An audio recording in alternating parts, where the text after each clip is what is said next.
One, giving all praise unto Him, Shabbat, Kodash, double honors unto the apostles of great millstone, and the honest brothers to be pushing this truth in sincerity throughout the four corners of the earth. Above everybody are coming out here to give you this truth through the grace and mercy of Yahweh, Shabbat, Kodash.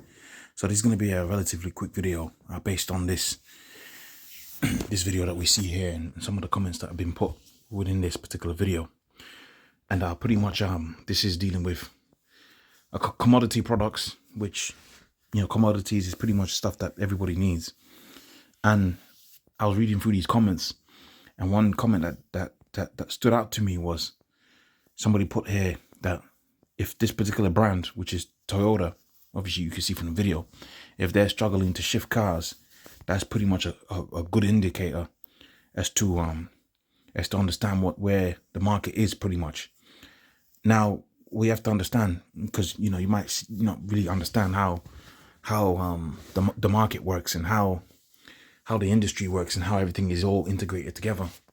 But pretty much when the market is up and everybody is got good paying jobs and they've got disposable income, that's where you see a lot of movement within the vehicle industry, especially luxury car vehicle industry. That's where there's a lot of movement there. And when you start seeing things like dealers starting to go bust, all right, which we're seeing that in a few luxury goods industries, you're seeing a lot of these dealers have gone bust. That's actually something that you can go on YouTube and see for the last year. Also you can see this video here, the great reset of 2024 has just started. These are all clues and signs as to the grinding season. All right, these are a very good clue, right? When you go on a dealer forecourt and cars ain't shifting, then you're pretty much in a recession, right? And that's what happened in 2019. Cars weren't shifting, man. Cars weren't shifting. Now, obviously, after 2019, because of the so-called chip shortage, you had car prices go up, and I actually made a few. I think I made a few pounds on the car that I had at the time, right? Because of the so-called dealer shortage. But that's pretty much now fixed.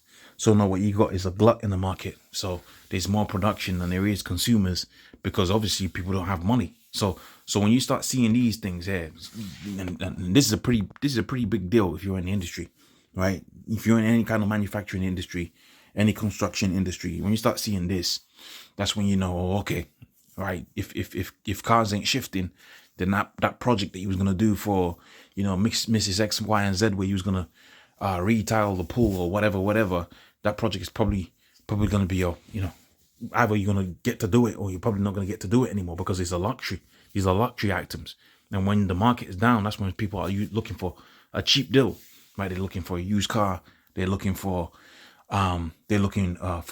less luxury items and more items that they need. That's what happens in a recession. Okay, that's what happens in a recession. So yeah, man, these are indicators, man. These are definitely, this is the comment that the person made. If Toyota is having issues selling, that's one hell of a recession indicator. And you can see 100 people put a thumbs up, because a lot of these people, they're in the know, and they know pretty much if you're getting a product, if you want a product for work, okay, or something that's going to last years and years and years, then you get maybe a Ford truck, or definitely you're going to get a Toyota truck, because that's going to last you a long time. But now you're going to pay a premium for these particular things. It's like, well, what are we going to do that for? Right, we're gonna have to go find something that's used, or something that's go and hold on to what we have already. Right, so that's what's coming up, man. That's what's coming up.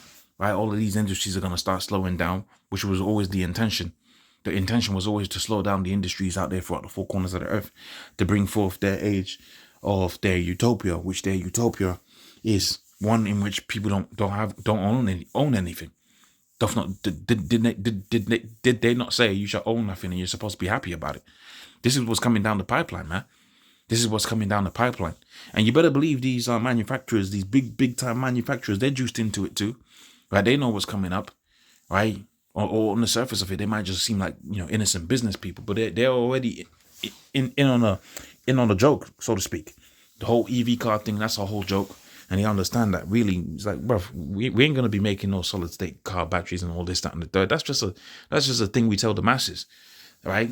What they're gonna have is nothing. And if they want to use something, they're gonna rent it for the remainder of the people that's gonna be in Esau's utopia, right? That's what's coming down the pipeline. That's what they said. You shall own nothing and be happy with it. right? Insurance is gonna price out a lot of people out of the market. Taxes is gonna car tax is gonna price people out of the market. That's what's happening out there within London right now. If you have a particular car of old age, right, which if you're thinking if you're thinking really like in so-called environmentally, then obviously using an older car is gonna be less impactful to the earth, so-called, than a brand new car.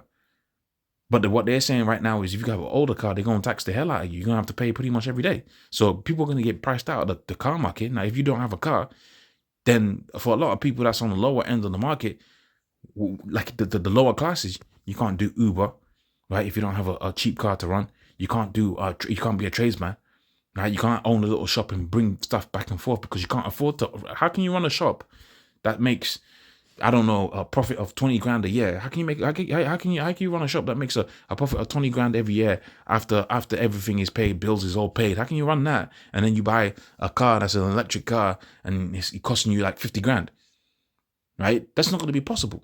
So a lot of these people, you got to realize, man, when you're dealing with the vehicle industry, you're dealing with a lot of different facets of business. A lot of facets of business. You're dealing with the middle class, right? You're dealing with the middle class. When the middle class ain't buying cars, it's a good indicator as to where the market is.